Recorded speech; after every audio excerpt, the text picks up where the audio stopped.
ఇది ఒక black spot sir. Last 3 years ఒక 18 మెంబర్స్ చనిపోయింది ఇట్లా ఊరికి పోయింది విలేజ్ చంద్రయాన్పల్లి విలేజ్. అక్కడి నుంచి అండర్పాల్ కూడా చేయించిన తర్వాత వాహనం నడపబోమని ప్రతిజ్ఞ చేస్తున్నాము. మేము పాదాచారులకు సైకిల్ తొక్కే వారికి ప్రాధాన్యత ఇస్తామని వారి మార్గాధికారాన్ని నిర్ధారిస్తామని ప్రతిజ్ఞ చేస్తున్నాము. రోడ్డు ప్రమాదాల సమయంలో బాధ్యతాయుతంగా వ్యవహరిస్తామని తక్షణ సహాయం అందిస్తామని ప్రమాదరహిత రహదారుల కోసం సమిష్టిగా కృషి చేస్తామని మేము ప్రతిజ్ఞ చేస్తున్నాము. బాధ్యత, నిజాయితీ, నిబద్ధతతో మేము ఈ ప్రతిజ్ఞను బహిరంగంగా స్వీకరిస్తున్నాము. Thank you sir.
ఇచ్చిన నంబర్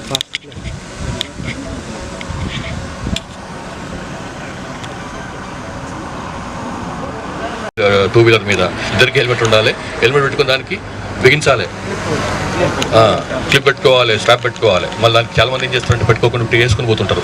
అది పెట్టుకున్న లాభం లేదు అట్లా పెట్టుకుంటే. ఎందుకంటే ఏమైనా యాక్సిడెంట్ అయిందనుకో ఫస్ట్ ఎగిరి అదే పడుతుంది కింద, తర్వాత తలకాయ పడుతుంది. లాభం ఏమైనా పెట్టుకుని లాభం ఏంది? ఎవరి కోసం పెట్టుకుని? మీకోసమే కదా పెట్టుకునేది. పోలీసు వాళ్ళ కోసం ఏదో ఛానల్ పెట్టుకునేది అది కాదు కదా. సో ఇది చాలా ముఖ్యం ఇది.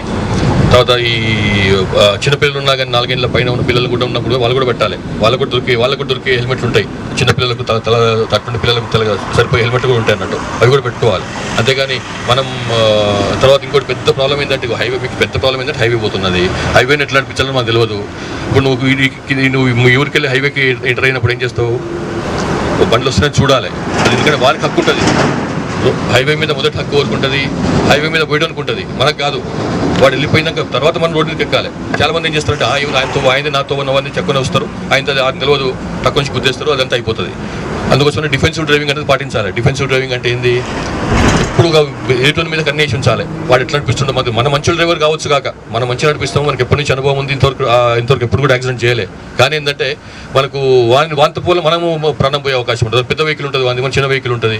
సో మనకే దెబ్బ అవుతుంది. మనం మంచిగా నడిపిద్దాం అనుకున్నా కానీ మనకే దెబ్బ అవుతుంది. కాబట్టి ఎప్పుడు వాని మీద కన్నేయాలి. వాడు ఎట్లా నడిపిస్తున్నాడు, వాడు ఏమన్నా ఉండొచ్చు కొంచెం దూరంకి వెళ్ళి కొంచెం స్లోగా వాని వ్యవహారం చూసి, వాడి డ్రైవింగ్ వ్యవహారం చూసుకొని కొంచెం మనం నడిపించుకొని పోవాలి. ఎంత ఎంబడే వాడిపోతుంది కదా, వాడు ఎంబడే పోతే వాడు పుచ్చుకొని డ్రైవ్ కొట్టి బ్రేక్ వేసింది అనుకో, నువ్వు బ్రేక్ వేయలేవు.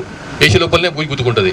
ఆ డిఫెన్స్ సేఫ్ డిస్టెన్స్ మెయింటైన్ చేయాలి. ఈ ఎదురున్న బండికి ఇద్దరు ఒకే దిక్కు పోతుండ్రు అనుకోండి, ముందున్న బండికి మీ బండికి మధ్యన కొంత డిస్టెన్స్ మెయింటైన్ చేయాలి. ఎందుకంటే బ్రేక్ కొడితే వాడు బ్రేక్ కొట్టగానే మనం కూడా బ్రేక్ కొట్టాల్సి వస్తుంది. కానీ ఆ సెకండ్ తేడా వస్తుంది మనకు.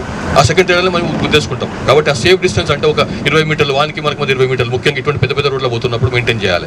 స్పీడ్ ఎక్కువ కదా ఈ రోడ్ల మీద. ఇంతకుముందులాగా 40-50 స్పీడ్ కాదు. ఇప్పుడు 100 స్పీడ్ 120 అయినా కానీ కామన్ అయిపోయింది.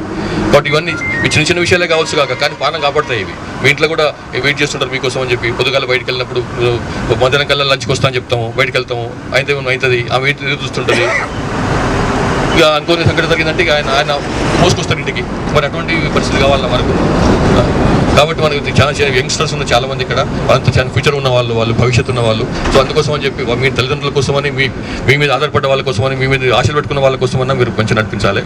సో ఇది ఇంతకంటే మీరు చెప్పేది ఏం లేదు. చాలా ఉన్నాయి చెప్పేటివి, కానీ ముఖ్యంగా ఎక్కువ మందికి మీ 2 వీలర్సే ఉంటాయి అనుకోండి. బహుశా 4 వీలర్స్ ఉన్నారా ఇక్కడ ఉన్నాయి. కొంత అదుపుగా నువ్వు పెట్టుకోవాలి. మనం సీట్ బెల్ట్ నువ్వు ఉన్నదని చెప్పి బోజుగా పోవడం కాదు అని చెప్పి మీ అనుగా జనరల్గా చెప్తున్నాను నేను.